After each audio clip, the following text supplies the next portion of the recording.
जय हिंद दोस्तों, क्या हाल है। स्वागत है आपका एक और नई वीडियो में।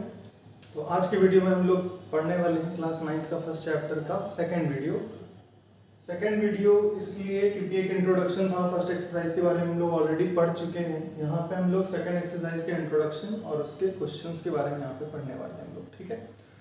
तो यहाँ पे हमें पढ़ना क्या है, पहले बात फर्स्ट 1.2 एक्सरसाइज के लिए हमें क्या चीज़ जाननी है। तो फर्स्ट एक्सरसाइज में हम लोगों ने रैशनल नंबर के बारे में जानना था कि रैशनल नंबर क्या होते हैं।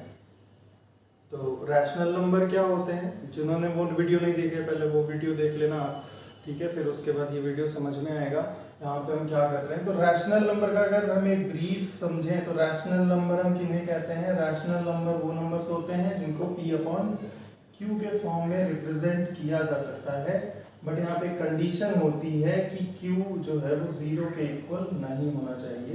ये कंडीशन बहुत इंपॉर्टेंट है रैशनल नंबर होने के लिए कि अगर रैशनल नंबर होगा तो P/Q के फॉर्म में रिप्रेजेंट किया जा सकता है, बट Q 0 ना होके कोई और वैल्यू होनी चाहिए। कुछ भी होगा, नेगेटिव पॉजिटिव कैसा भी वैल्यू होगा, 0 नहीं होना चाहिए। और इर्रेशनल के बारे में जब हम बात करते हैं तो इर्रेशनल नंबर्स क्या होते हैं। तो इर्रेशनल नंबर्स जो कि P/Q के फॉर्म में रिप्रेजेंट नहीं किए जा सकते। बेसिकली हम ये कह सकते हैं रैशनल नंबर के बेसिस पे ही इसको डिफाइन कर सकते हो कि वो सभी नंबर्स जिनको P/Q के फॉर्म में रिप्रेजेंट किया जा सकता है वो रैशनल नंबर होते हैं, बट जिनको नहीं किया जा सकता है वो इर्रेशनल नंबर होते हैं। रैशनल नंबर की अगर हम बात करें तो रैशनल नंबर में बहुत सारे नंबर्स ही लगभग आते हैं। Natural numbers, integers, whole numbers सभी रैशनल के अंदर ही आते हैं। इर्रेशनल में कौन से नंबर आएंगे तो वो हमें ध्यान रखना है कि एग्जांपल में अगर हम समझें तो यहाँ पे हम कह सकते हैं कि कोई भी प्राइम नंबर अगर हमें रूट में लिखा हुआ दिख जाता है, कोई भी प्राइम नंबर अगर रूट में लिखा हुआ दिख जाता है तो ये सभी क्या होंगे, इर्रेशनल नंबर होंगे।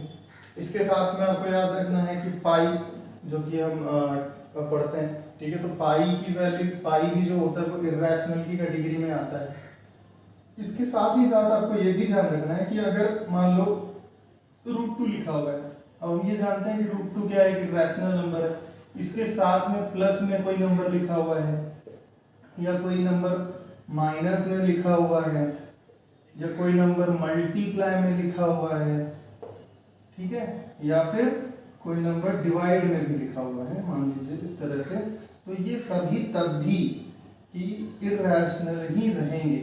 मतलब क्या है कि अगर हम एक नंबर को जानते हैं कि वो इर्रेशनल है और उसके साथ अगर किसी नंबर को हम ऐड कर दें, सब्सट्रैक्ट कर दें, ठीक है, तो दूसरा नंबर ये होना चाहिए कि वो रैशनल हो, ठीक है, वो भी इर्रेशनल ना हो, उस केस में दूसरी चीजें हो सकती हैं।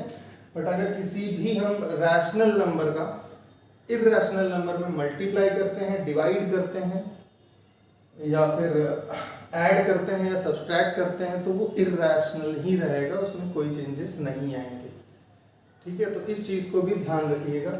साथ ही साथ जैसे मैंने कहा कि केवल प्राइम नंबर होंगे तो ही क्या इर्रेशनल होगा।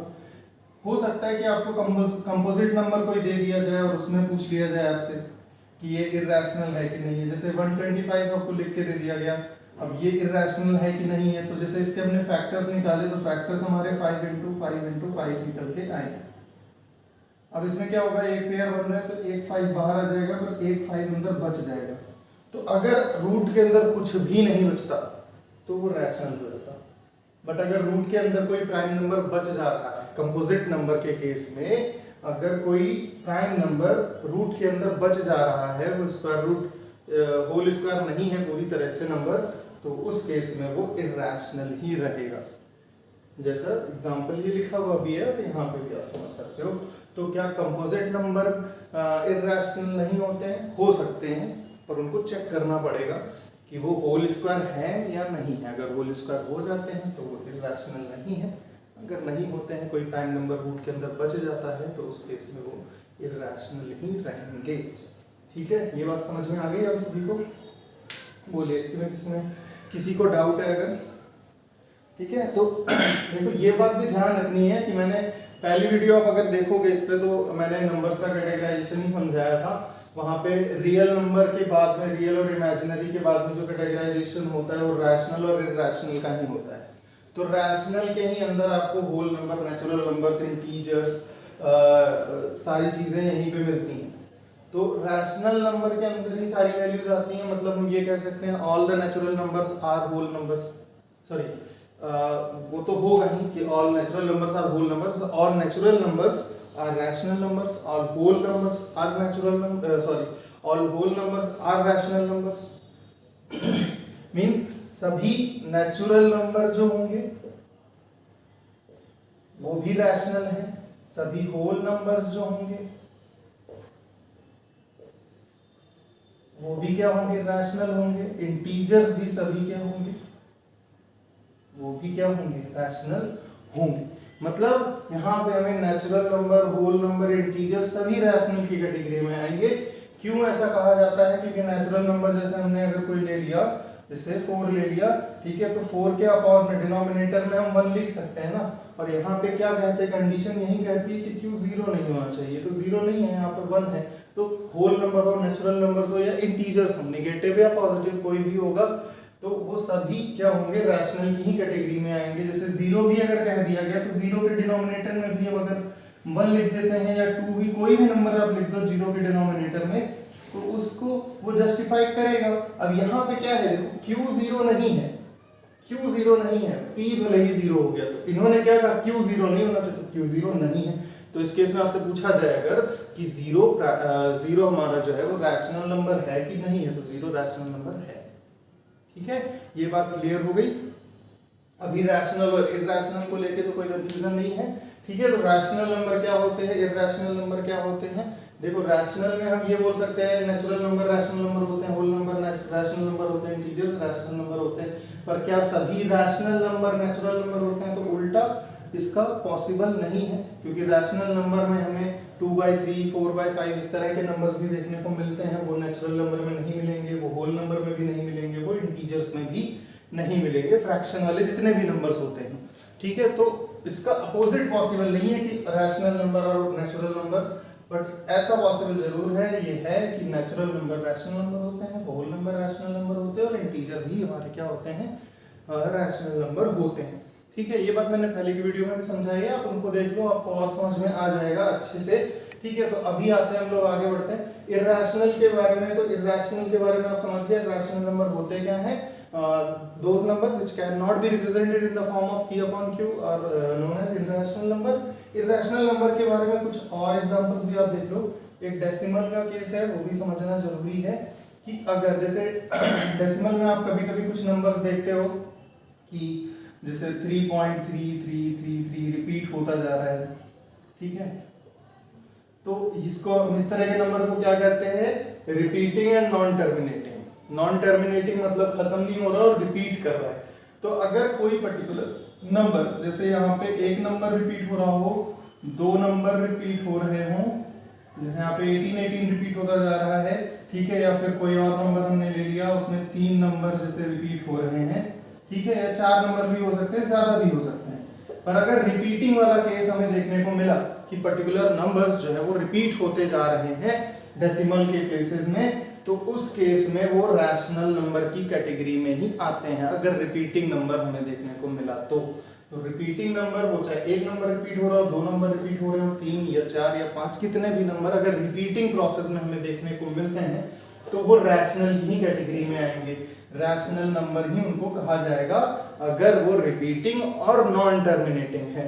तो इरैशनल कब कहेंगे, इरैशनल हम तब कहेंगे जब वो क्या होंगे, नॉन टर्मिनेटिंग तो होंगे ही, दोनों चीज नॉन टर्मिनेटिंग यहाँ पे भी है, रैशनल में भी है। ठीक है, नॉन टर्मिनेटिंग भी हो और साथ में नॉन रिपीटिंग भी हो, रिपीट नहीं कर रहे होंगे वो एक नंबर को, वो अलग अलग नंबर, कोई भी नंबर आता चला जा रहा है, वो हमारा क्या होगा, कोई भी नंबर आता चला जा रहा है तो वो हमारा नॉन टर्मिनेटिंग और नॉन रिपीटिंग होगा। तो इस तरह से कोई भी नंबर आते चले जा रहे हैं, यहाँ पे कोई भी पैटर्न नहीं देखने को मिल रहा है कि कोई नंबर रिपीट हो रहा हो, पेयर होना चाहिए। अब वो 3 नंबर का भी हो सकता है, 4 नंबर का भी हो सकता है, 5 नंबर का भी हो सकता है, यहाँ पे ऐसा कहीं नहीं देखने को मिल रहा है।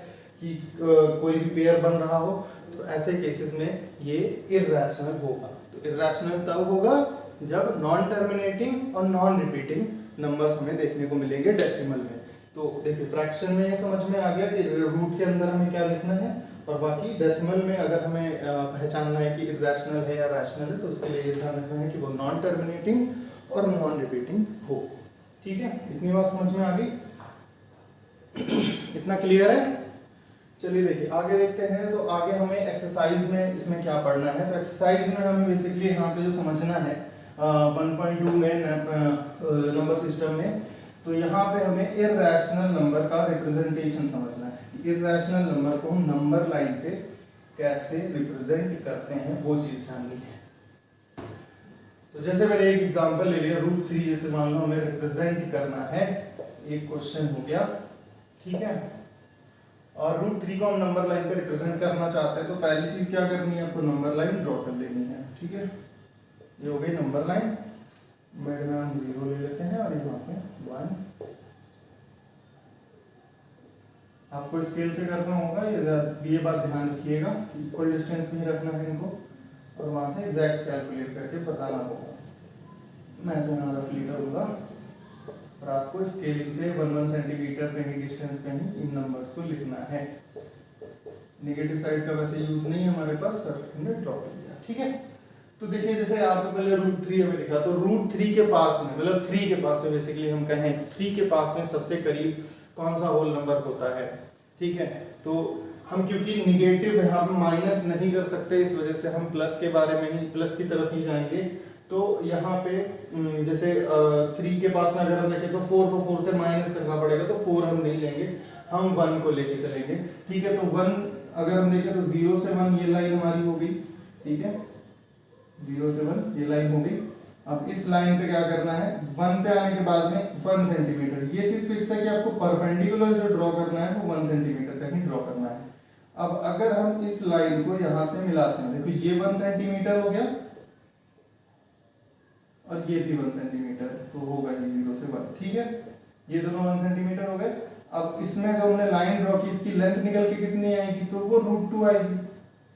अब कहोगे आप √2 कहां से आ गया, तो √2 इस वजह से आ गया, देखो ये हो गया बेस, ये हो गया परपेंडिकुलर, तो आप लगा दो पाइथागोरस थ्योरम, तो हाइपोटेनस का square is equal to perpendicular का स्क्वायर प्लस बेस का स्क्वायर। तो परपेंडिकुलर भी 1 है और बेस भी हमारा 1 है, तो 1 1 2 हो जाएगा, जो कि h स्क्वायर के इक्वल है, और h की वैल्यू क्या आ जाएगी, √2। ठीक है, √2 आ गई, तो यहाँ पे ये वैल्यू हो गई √2।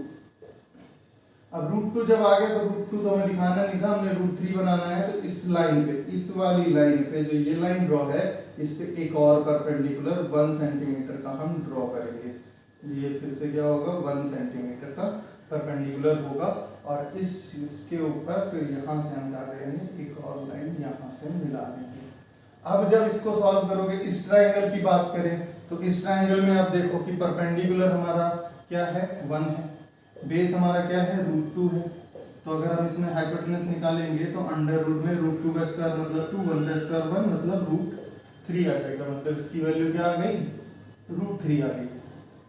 ठीक है, √3 आ गई, तो आपको क्या करना है, अब कंपास लेना है, पेंसिल लगानी है, पेंसिल को यहाँ पे रखना है, और एक सर्कल यहाँ से इस पॉइंट से ड्रॉ करना है। और वो सर्कल जिस जगह पे मिलेगा, जिस जगह पे, जैसे यहाँ पे मैं इस तरह से ड्रॉ करता हूँ, यहाँ पे मिलता है आके, तो जो जितनी भी ये लेंथ होगी वो क्या किसको रिप्रेजेंट करेगी, √3 के लेंथ को रिप्रेजेंट करेगी, यहाँ से यहाँ तक की जितनी भी लेंथ होगी।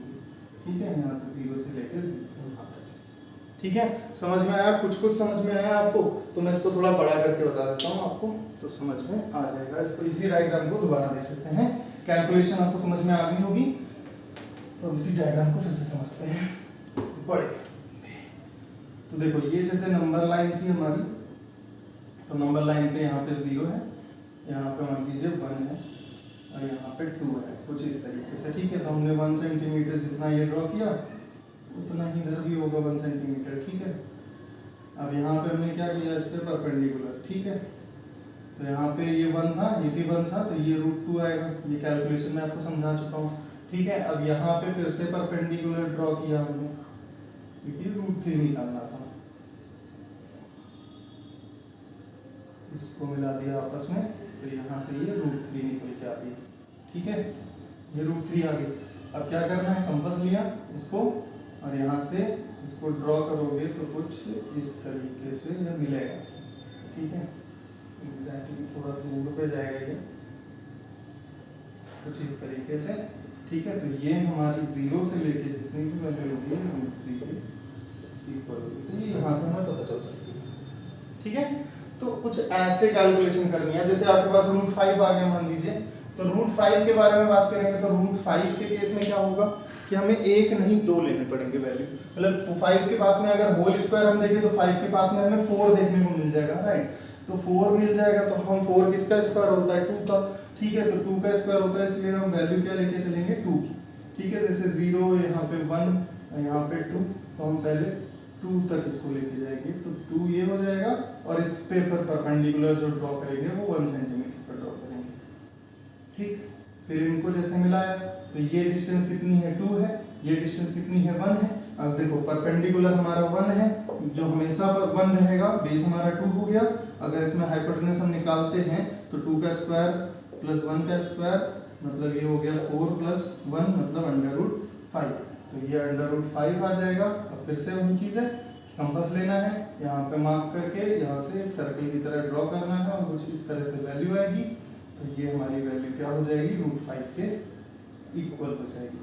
ठीक है, यहाँ से लेके यहाँ जो भी वैल्यू, ठीक है। तो कुछ इस तरह से इर्रेशनल नंबर्स को, या बेसिकली हम लोग कह ले तो हमारे सिलेबस में केवल रूट वाले टर्म्स को रिप्रेजेंट करने के लिए कहा गया है। तो रूट वाले ऐसे प्राइम नंबर्स को अगर मैं नंबर लाइन पे रिप्रेजेंट करना हो तो उनको रिप्रेजेंट करने का तरीका कुछ इस तरह से रहता है। ठीक है, आपको इतना ही करना है, यही सारी चीजें आपको √5 की शायद एक्सरसाइज में भी दिया हुआ है। ठीक है, तो वो आप करके देखोगे, आपको समझ में आ जाएगा, बहुत कोई ऐसा इश्यू नहीं होगा। अब इस चीज़ में कोई भी अगर डाउट होता है, आपको किसी भी तरह का कोई क्वेश्चन है, क्वेरी है, या कोई क्वेश्चन आप पर्टिकुलरली पूछना चाहते हो, तो वीडियो के डिस्क्रिप्शन में आपको मेरे इंस्टाग्राम पेज की लिंक मिल जाएगी। तो वहाँ पे आप मुझे क्वेश्चन है तो क्वेश्चन की फोटोज भेज सकते हो, इंस्टाग्राम पेज को फॉलो भी कर लेना, और कोई क्वेरी है तो वो भी वहाँ पे पूछ सकते हो। मैं जल्दी से जल्दी उसका रिस्पॉन्स दूंगा। अगर कोई क्वेश्चन है वहाँ पे ही समझाने वाला है तो मैं वैसे ही समझाने की कोशिश करूँगा, नहीं तो मैं उसके लिए स्पेशल वीडियो बना के भी आपका आंसर दूंगा। ठीक है, तो फिर मिलते हैं नेक्स्ट वीडियो में, तब तक के लिए ध्यान रखिए अपना और पढ़ाई करते रहें। Thank you.